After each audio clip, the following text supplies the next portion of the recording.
같이 합독하겠습니다. 여호와의 궤가 블레셋 사람들의 지방에 있는지 7달이라.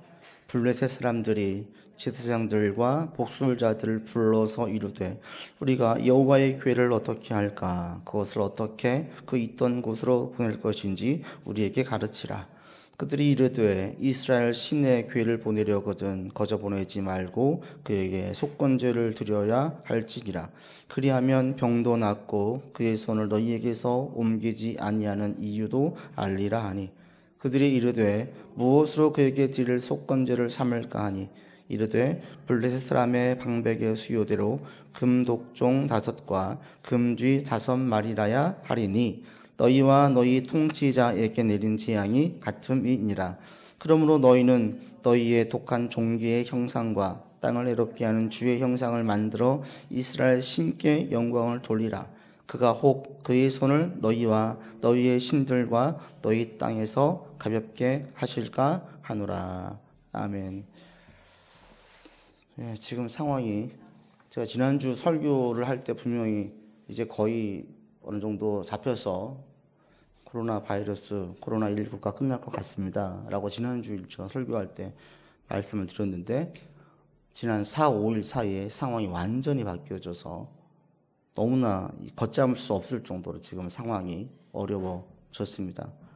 사망자도 나오고 확진자는 어떻게 될지 모를 정도로 늘어났고, 대구, 경북은 완전히 지금 공포와 두려움에 휩싸여져 있습니다. 완전히 아수라장이 다 되었어요. 그리고 이제 절망 가운데 있고, 또 영세 상인들 같은 경우에는 그렇지 않아도 어려웠는데 더 어려워져서 모든 경제도 지금 얼어붙고 모든 국민들이 어려운 가운데 있습니다. 그래도 더 이상의 이제 사망자가 없기를 바라고, 이것이 1주, 2주 사이에 빨리 개선될 수 있도록 여러분도 같이 기도해 주시기를 바랍니다. 이런 어려운 상황 가운데 있을 때 우리가 어떻게 해야 될까? 오늘 본문을 우리 통해서 우리가 이런 상황 가운데에서 어떻게 대처하고 또 신앙 안에서 이 부분들을 어떻게 바라봐야 될까? 오늘 본문을 통해서 이런 부분들을 함께 살펴보고 나눌 수 있기를 바랍니다. 지금 사무엘상은 강해하고 있는데, 오늘 공교롭게도 지난주와 이번 주 이어지는 이 본문이 지금 우리가 겪고 있는 이 공포와 두려움과 매우 유사하죠.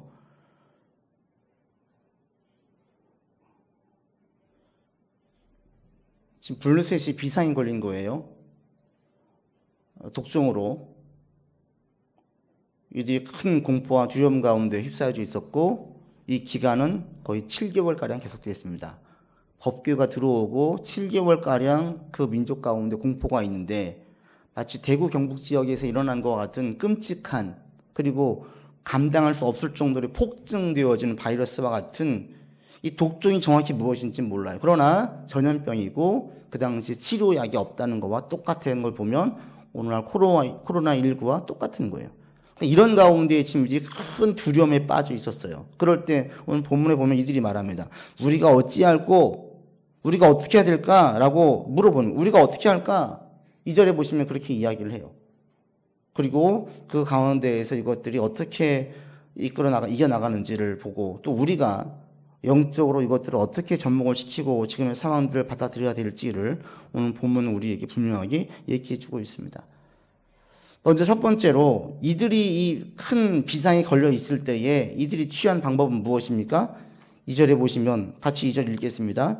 블레셋 사람들이 제사장들과 복술자들을 불러서 이르되 우리가 여호와의 궤를 어떻게 할까? 그것을 어떻게 그 있던 곳으로 보낼 것인지 우리에게 가르치라. 이들이 큰 어려움에 처했었어요. 그 어려움은 사실은 법규로 인한 독점이었습니다. 그런데 이것은 일반 전염병과는 다르죠. 사실 이들 가운데 있는 재앙은 우리에게 말하면 뭐냐면 하나님의 영광이에요. 하나님의 능력의 현현이에요. 하나님의 능력이 그들 가운데 나타났어요. 보통 우리가 하나님의 영광을 이야기할 때 하나님의 우리가 은혜를 사모하고 영광을 사모하지요. 이것은 우리가 왜 사모합니까? 우리에게 기쁨을 주고 감사를 주고, 그리고 큰 많은 문제들이 해결되어지기 때문에 그렇습니다. 세례 요한이 제자들을 보내서 예수님께 묻습니다. 오실 그이가 당신입니까? 메시아가 당신입니까? 라고 물으니까 예수님께서 뭐라고 말씀하십니까? 병든 자들이 낫고 죽은 자가 살아나고 놀라운 역사 이런 것들을 가서 보여주라는 거예요. 하나님이신 예수님이 이 땅에 오셔서 하나님의 영광이 충만해지자 병든 자가 낫고 많은 사람이 자유함을 얻고 많은 사람들이 하나님을 찬양하고 이런 일들이 일어나요. 하나님의 영광의 현현은 많은 사람들의 행복과 감사를 줍니다. 오죽했으면 베드로는 예수님에게 여기에 초막 셋을 짓고 제가 여기 있겠습니다. 너무 좋으니까 저기 내려가 살기 싫다라는 거예요. 여기 하나님의 임재가 경험한 하나님의 영광을 경험한 여기에 그냥 있고 싶습니다 라고 얘기를 해요. 저도 동일한 경험을 한 적이 있어요. 여러분들도 그런 은혜를 경험하신 분들이 있을 것입니다. 큰 은혜를 겪으면 그 자리가 천국이 돼요. 거기에서 평안을 느껴요. 그냥 그 자리에 기쁨이 충만해요. 바뀐 게 아무것도 없음에도 불구하고. 이게 하나님의 임재가 있을 때에 사람들의 반응, 일반적인 반응이에요. 그런데 놀라웠게도 하나님의 임재가 있을 때에 많은 사람들이 감사하고 기뻐하고 영적으로 즐거워할 그때에 한편에서는 불편해하고 경계하고 싫어하고 혐오하고 괴로워하고 결국엔 그러다가 그 영광 걷어차고 싶은 사람들이 있다라는 겁니다. 그게 바로 오늘 본문에 나타나는 이 블레셋 사람들이에요. 하나님의 영광이 이들 가운데는 짐벌로 왔어요. 그러면 하나님의 영광이 강하게 임할 때에 어떤 경우에는 축복이 되어지고 어떤 경우는 저주가 될까? 그게 금방 읽었던 2절에서 그 답이 나와요. 하나님의 영광이 임하자 블레셋 사람들은 오직 한 가지 관심, 그게 무엇입니까? 어떻게 하면 이 법궤가 떠나갈까? 어떻게 보낼까? 여기에만 관심을 가지고 있어요. 이게 바로 하나님의 영광이 임할 때 축복이 아닌 저주로 끝나는 사람들의 고백입니다. 이들은 하나님의 영광이 임하자 자기 신들이 어려워지자 거기에서 우리가 지금 잘못했구나. 우리는 다곤 신이 최고인 줄 알고 법궤를 여기다 들여놨는데 다곤은 아무것도 아니구나. 진짜 말로만 들었었던 이집트에서 능력이 있었다는 그 법궤 야훼 하나님의 진짜구나. 우리 이제부터 다곤 섬기지 말고 야훼 섬기자. 이런 말을 하지 않아요. 자신들이 지금 믿었던 그 다곤이 가짜니까 다곤을 버리자. 이런 영적인 깨달음이 없어요. 저 신이 진짜 신인데 우리가 지금 함부로 되어 있구나. 반성이나 회개가 없어요. 이런 사람들은 하나님의 영광이 그들 가운데는 저주가 돼요. 만약에 이 블레셋 사람들이 법궤로 인한 다곤의 몸뚱이만 남은 머리가 잘리고 손이 잘렸을 그때에 야 이거 아니다. 이 법궤는 이렇게 함부로 모시면 안 돼. 함부로 하면 안 되겠구나. 라고 얘기하고 영적으로 깨닫고 그것을 함부로 대하지 않고 귀히 여겼다라면 그들의 마음을 돌이켰다라면 회개했다라면 하나님 계속 그들 가운데 그 재앙을 내렸겠습니까? 근데 그들은 그런 생각을 한 번도 하잖아요. 왜요? 하나님은 그들이 섬길 신이 아니거든요. 일반적으로 자기보다 센 상대를 만나면 보통 사람들이 인정을 해요. 그리고 간혹 남자들은 싸우면서 친해진다고 하잖아요. 싸우면서 누가 센지를 보면서 서로 이제 이거 암암리 정리가 되고 친해져요. 그런데 자기보다 아무리 센 상대도 절대로 친해지지 않는 사람들이 있습니다. 누구예요? 적으로 여기는 사람들. 동지로 여기지 않는 사람들, 친구로 여기지 않는 사람들, 절대로 함께할 수 없다고 여기는 사람들은 세면 셀수록 어떻게든지 저 센 사람을 뚫고 싶은 거예요. 적으로 간주하면 어떻게든지 폄하하고 깎아내리고 무시하려고 하고 다른線을 형성해서 맞대응하고 싶어 해요. 저 사람이 나의 친구가 될 수 있고 동료가 될 수 있고 또 우리와 함께할 수 있다면 세면 셀수록 도움이 돼요. 그러나 저 사람이 나의 적으로 여긴다면 세면 셀수록 나는 저 사람 볼 때마다 더 불편한 거예요. 지금 블레셋 사람들이 법궤를 보는 마음이 이 마음이에요. 저 신은 우리의 신이 아니에요. 다양한 신을 받아들일 수 있음에도 불구하고 야훼 하나님은 받아들일 수 없는 거예요. 아무리 능력이 나타나도 그걸 통해서 자신들을 깨우치지 못해요. 어떤 사람들이 하나님의 영광과 은혜가 임할 때에 축복이 아닌 재앙으로 끝나는지 아십니까? 이 블레셋 사람들에게서 보였었던 특징들 나누면 돼요. 이들에게 영적인 깨우침이 없어요. 이것이 진짜 우리 가만 보니까 야훼가 진짜 신이구나. 이런 깨우침이 없어요. 우리 이제부터 다구는 섬기지 말고 진짜 하나님을 섬기자. 믿음에 대한 수용이 없어요. 또 한 가지, 자신들의 잘못에 대하여서 절대로 반성이나 회개가 없어요. 이거 우리가 잘못했구나. 이게 아니라 어떻게 하면 저 법궤를 떠나보낼까만 관심이 있지, 우리가 지금 잘못했다. 반성이 없어요. 회개가 없어요. 이 모습을 그대로 보여준 신약에 나와 있는 사람들이 누구냐면 서기관들, 사두개인들, 바리새인들, 제사장들, 예수님을 십자가에 못 박는데 주동자들이 바로 이 블레셋 사람들과 똑같은 모습을 보여요. 하나님을 믿는다고 이야기했지만 이들은 예수님을 십자가에 못 박는데 앞장섰습니다. 왜요? 예수님께서 하나님의 말씀을 전했어요. 많은 사람들이 예수님을 통해서 하나님의 권위를 느꼈어요. 권세 있는 말씀을 느꼈어요. 그런데 권세 있는 말씀을 들을수록 그들은 영적인 깨우침을 가지지 못해요.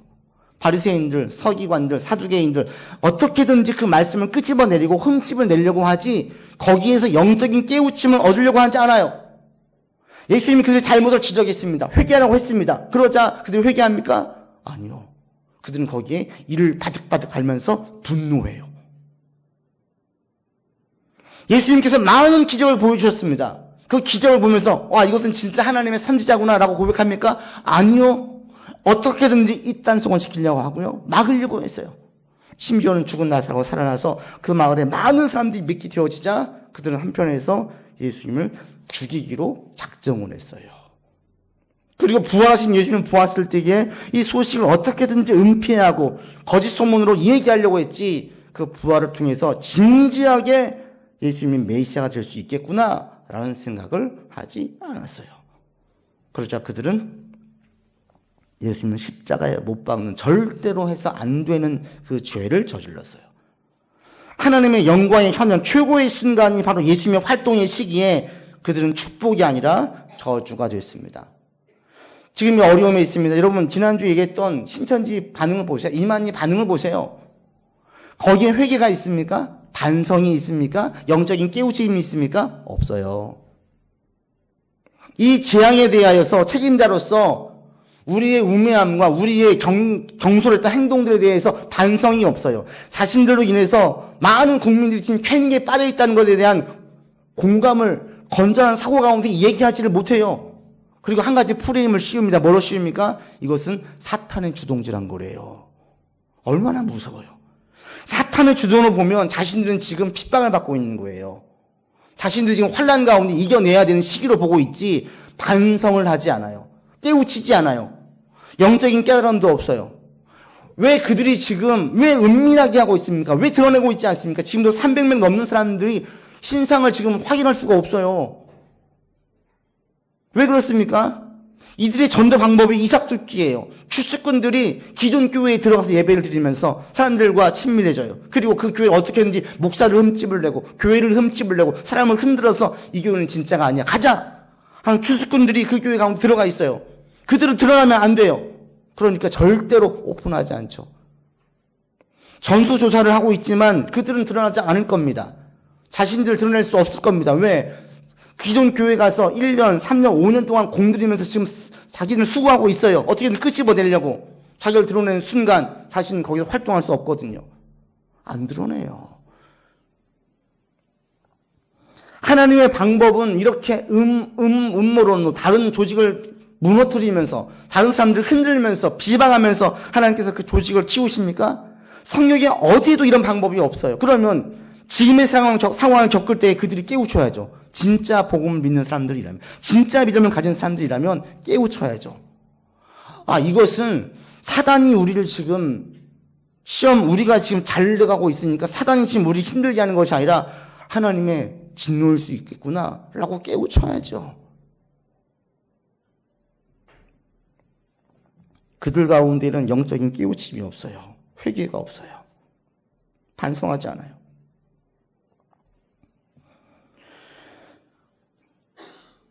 영적인 깨우침을 얻고 믿음으로 수용하고 회개하는 사람들에게는 하나님의 영광이 큰 축복이 되었습니다.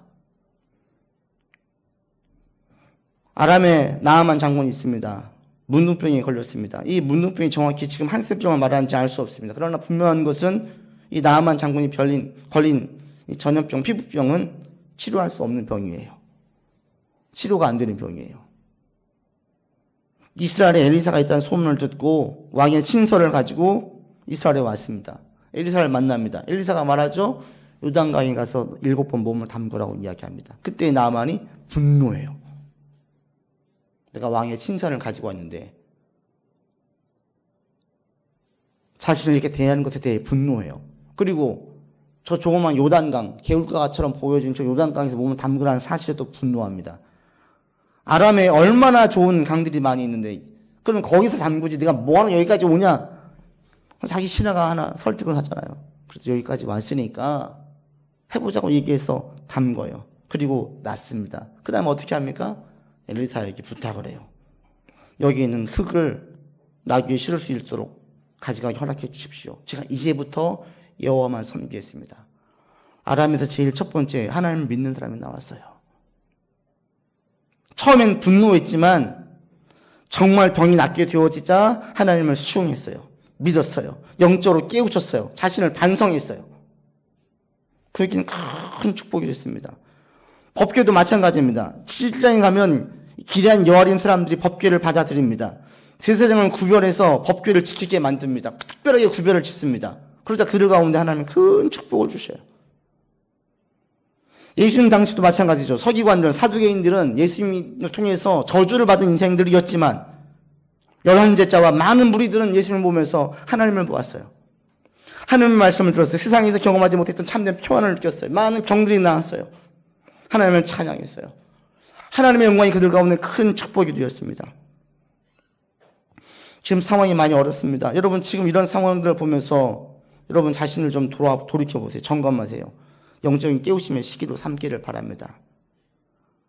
우리 가운데 어려움이 없기를 바라지만 큰 고생하지 않기를 바라지만 아이러니하게도 어려움이 크면 클수록 영적인 깨우침도 그만큼 커요. 건강할 때는 생각해보지 않고 돌이켜보지 않았던 부분들, 살펴보지 않았던 부분들을 아프면, 힘들면, 고통 가운데 있으면 이게 봐지죠. 잘 나갈 때는 몰랐는데 힘들어지니까 누가 진짜 친구인지를 알게 되는 것처럼 내가 큰 어려움 가운데 있으면 자신을 제대로 살펴볼 수가 있습니다. 내 영적인 상태가 어떠한지를 그때 살펴볼 수가 있어요. 그리고 그때 더 진지하게 나의 신앙을 점검하고 내가 무엇을 위해서 있을지, 내 인생의 가치는 어디에 있는지 다시 살펴볼 수 있게 됩니다. 힘들지만 지금이 참 좋은 기회입니다. 그리고 우리가 한편으로 저는 지금의 코로나의 상황을 통해서 우리가 또 한번 회개해야 되겠다는 생각을 했습니다.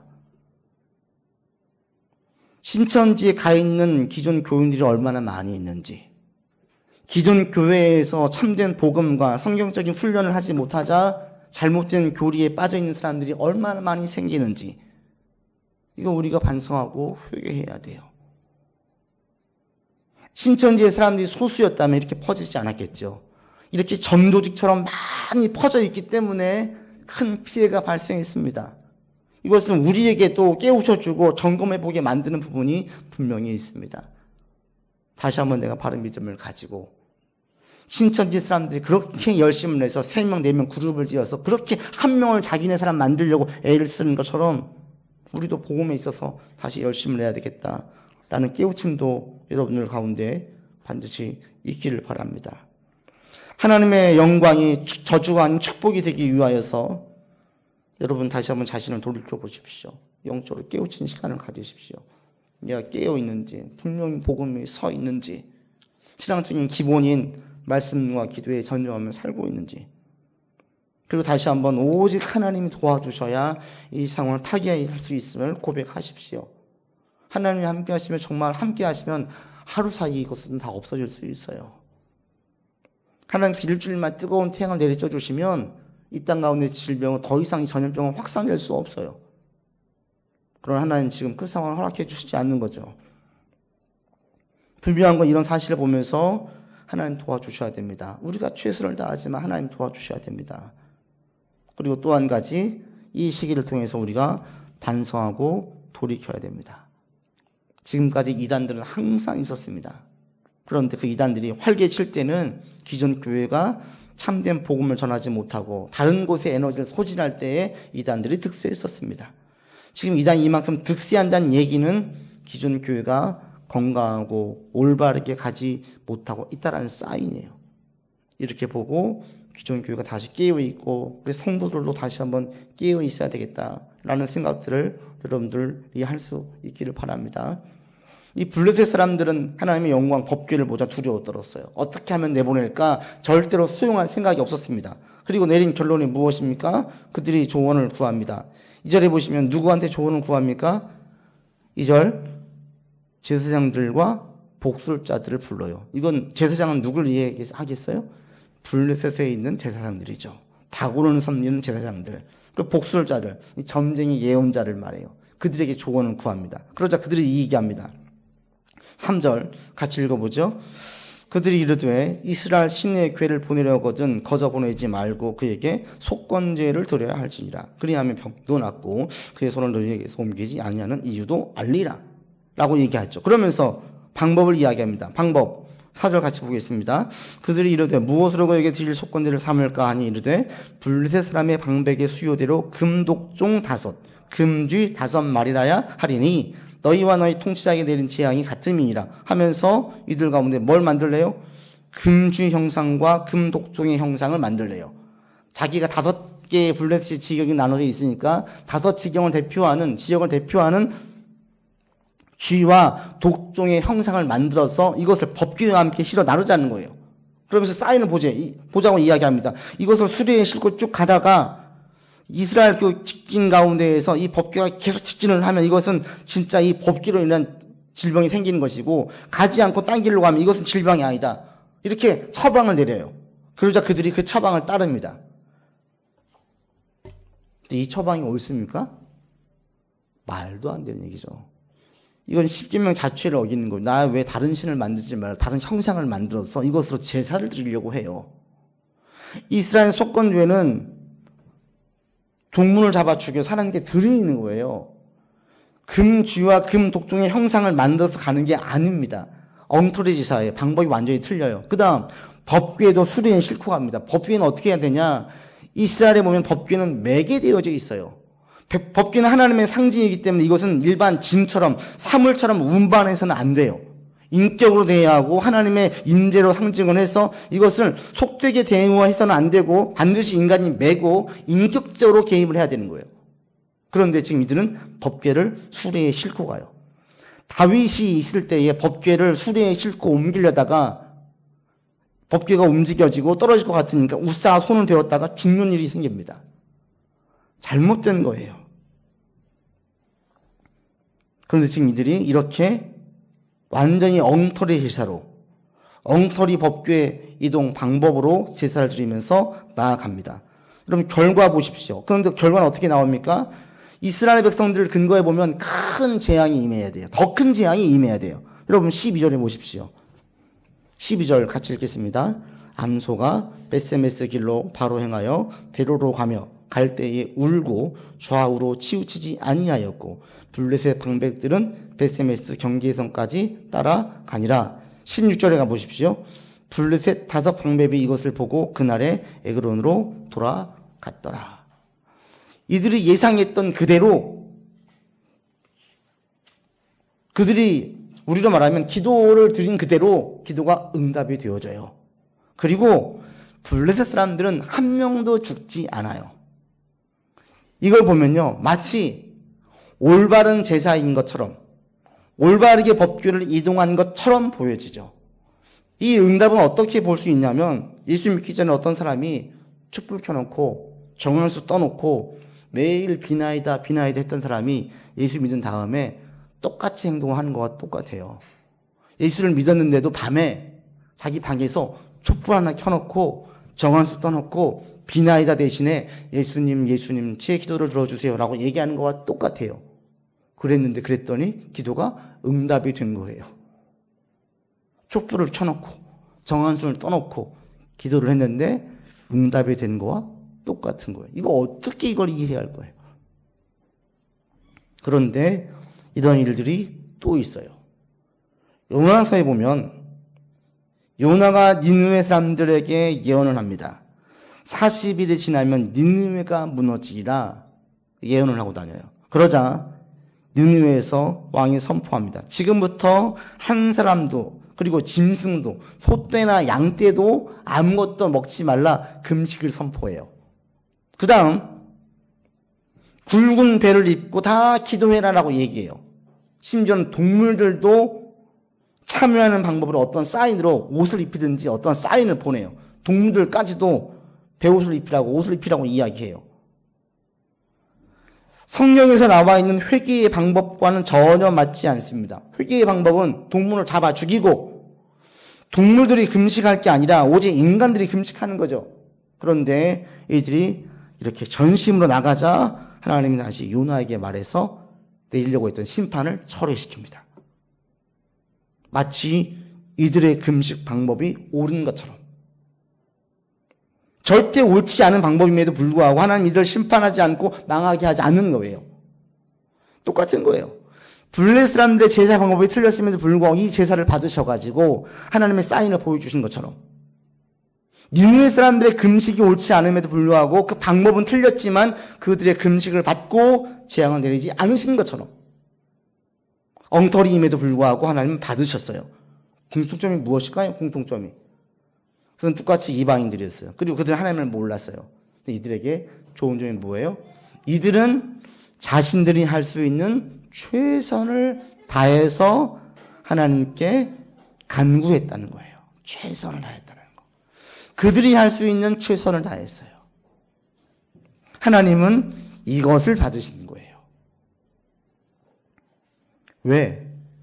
하나님은 인간의 중심을 보시기 때문에. 니느웨 사람들, 블레셋 사람들은 하나님의 말씀을 알지 못해요. 그러자 자신들이 어떻게 할지를 모르자 자신들이 할 수 있는 최선을 다한 거예요. 나아만 장군도 마찬가지였습니다. 나아만 장군이 얘기하죠. 흙 좀 가져가게 해주십시오. 엘리사에게 얘기해요.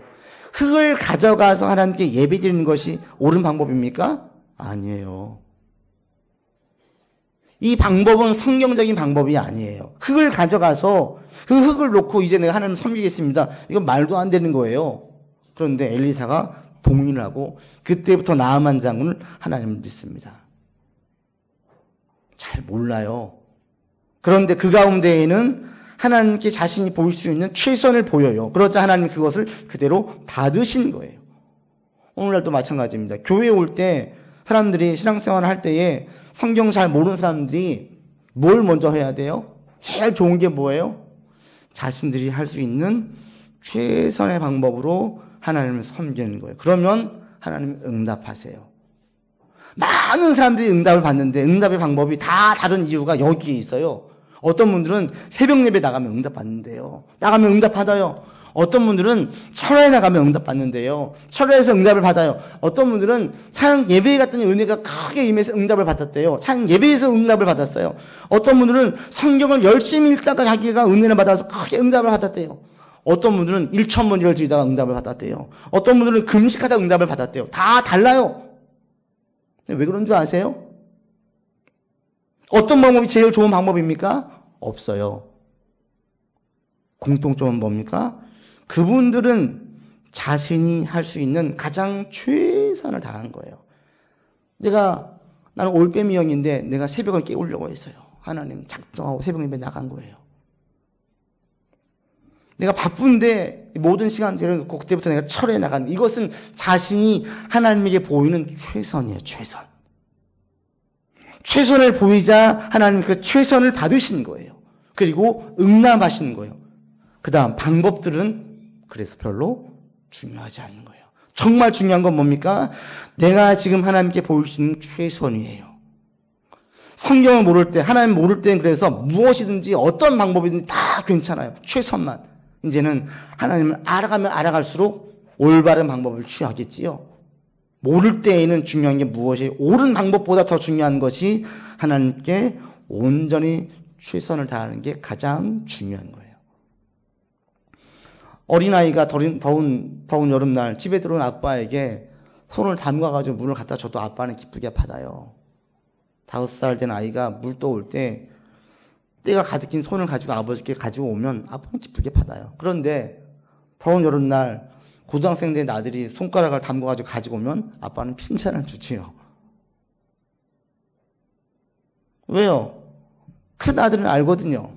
어린아이들은 모르죠. 하나님께서 우리의 방법을 다르게 대하신 이유가 여기에 있어요. 신앙이 어린 사람들은 무엇이 옳은지 몰라요. 저도 구역예배 대신방 중에 한 번은 신방 갔는데 어느 분이 갔는데 깜짝 놀란 적이 있는데 갔더니 거실에 촛불을 켜놓은 거예요. 그 집이 처음에 대신방 중에 촛불을 켜놔요. 순간 속으로 음칫 놀랐어요. 촛불을 왜 켜놓지? 예배 드렸어요 그냥. 나중에 지난 다음 물어봤어요. 성도님 촛불을 왜 켜놓으셨어요? 그러니까 이분이 자기 딴에는 분위기를 좀 좋게 하려고 촛불을 켜놨다. 다른 의미가 있는 게 아니라 그 얘기도 같이 웃고 말았어요. 어떤 방법이든지 상관이 없어요. 지금 내가 신방을 받을 때 정말 하나님의 음성을 듣고 하나님께 예배드리는 마음으로 받는다면 어떤 방법이든지 괜찮아요. 그러나 신앙이 들어간 다음에는 옳은 방법을 취해야 되겠지요. 중요한 것은 신앙이 성장하든 성장하지 않든 가장 중요한 건 뭐냐면 하나님께 최선을 다하는 겁니다. 최선을 다하는 것. 그래서 하나님은 모든 사람을 똑같이 사랑하지 않습니다. 이건 공평하지 않는 거예요. 하나님께 더 열심을 내는 사람, 하나님께 더 최선을 다하는 사람, 하나님을 더욱더 의지하는 사람, 이런 사람의 하나님께서 더 크게 역사하시고 응답하시지요. 하나님께 최선을 다하지 않는 사람에게 하나님도 그렇게 크게 사인 보내시지 않습니다. 여러분이 할 수 있는 최선을 다할 수 있기를 바랍니다. 지금 여러분 정확히 답을 모르시겠어요? 괜찮아요. 정확히 답을 모를 때 할 수 있는 가장 좋은 건 뭐냐면 지금 내가 할 수 있는 최선은 무엇인가인지 묻고 그 최선을 다하는 것입니다. 내가 지금 할 수 있는 최선이 무엇인가? 그리고 그 최선을 힘쓰면 하나님 거기에서 도와주세요. 지금 우리의 상황도 마찬가지입니다. 너무나 어려워요. 여기서 우리가 할 수 있는 게 무엇입니까? 그냥 최선을 다하는 거예요. 성도로 내가 최선을 다할 수 있는 것이 무엇인가? 직장에서 내가 최선을 다할 수 있는 것이 무엇인가? 더 이상 확산되지 않도록, 폭증되지 않도록 내가 할 수 있는 것이 무엇인가? 우리가 최선을 다하면 하나님께서 그 가운데에 역사하십니다. 여러분 삶에 어떤 문제가 있어요? 우리가 할 수 있는 게 무엇이에요? 몰라요. 모르겠어요. 그냥 최선을 다하세요. 내가 할 수 있는 최선. 그러면 하나님 그 가운데에서 역사하십니다. 우리의 간절함, 우리의 최선을 우리의 형식보다 더 중요하게 여기기 때문입니다. 하나님께 최선을 다하는 여러분들 되기 바랍니다. 하나님을 더욱더 섬기시길 바라고 더욱더 따르기를 바라고 하나님을 더욱더 기쁘시게 하는 데에 열심을 낼 수 있기를 바랍니다. 그러면 감동하신 하나님께서 우리 가운데 역사하실 것입니다. 지금 코로나19도 우리에게 주는 영적인 사인이 매우 큽니다. 오 목사님도 찬양 전에 멘트 하실 때 하신 것처럼 저도 똑같이 생각을 했어요. 한 가지는 이것은 또 한 가지 감사할 일은 있다. 너무 힘들지만 이 신천지가 얼마나 해악한 집단인지를 온 국민이 알게 되는 거예요. 온 국민이. 이제 일반 사람들은 신천지 얘기만 나오기만 해도 경계하고 싫어할 거예요. 그들은 이제 아무리 수고를 많이 했지만 이 방법을 통해서 그들이 했던 모든 수고와 모든 전도 방법들을 다 뒤엎을 수 있는, 더 크게 작용할 수 있는 잘못된 전도 방법을 이들은 지금 행하고 있는 거예요. 영적으로는 감사해요. 또 한 가지 우리가 깨우쳐야 돼요. 이것은 우리의 죄다. 그러면서 하나님, 이 상황들을 하나님께서 가장 좋은 방법으로 해결해 주십시오. 기도하면서 우리가 최선을 다해야 됩니다. 여러분 있는 자리에서 최선을 다하시고 또 분별 있게 행동하시고 우리의 삶도 한 번 더 돌아보시면서 지금 거의 강제 구금 상태로 우리가 처하게 되는데 계시면서 영적으로 좀 살펴보시고 돌아보시고 또 나라와 민족을 위해서 더욱더 기도하면서 날아갈 수 있는 우리가 되기를 바랍니다. 기도합시다. 하나님의 영광이 그들 가운데 큰 징벌로 임하였을 때 블레셋 사람들은 깨우침이 없었습니다. 회개가 없었습니다. 하나님을 믿고자 하는 마음도 없었습니다. 아버지 하나님, 우리 민족에게 주신 이 큰 재앙을 통하여 다시 한번 먼저 믿는 자들이 깨어 회개하고 나만이 아닌 우리 민족과 공동체를 보게 하시고 신천지의 해악함을 살피면서 우리를 점검하고 나갈 수 있도록 인도하여 주시옵소서. 아버지 하나님, 이 민족은 하나님이 세우신 민족이고 하나님이 일으키신 민족입니다. 주님이 도우셔야 이 민족이 다시 회복될 수 있고 올바른 길로 갈 수 있습니다. 아버지 하나님, 우리의 죄를 용서해 주시고 다시 한번 이 민족을 긍휼히 여기사 지금의 어려움으로부터 영적인 깨우침과 또 올바른 삶의 방향과 이 민족을 더 건강하게 건전하게 세우는 데에 지금의 이 재앙들을 사용하여 주시옵소서. 우리 구주 예수 그리스도 이름으로 기도드립니다. 아멘.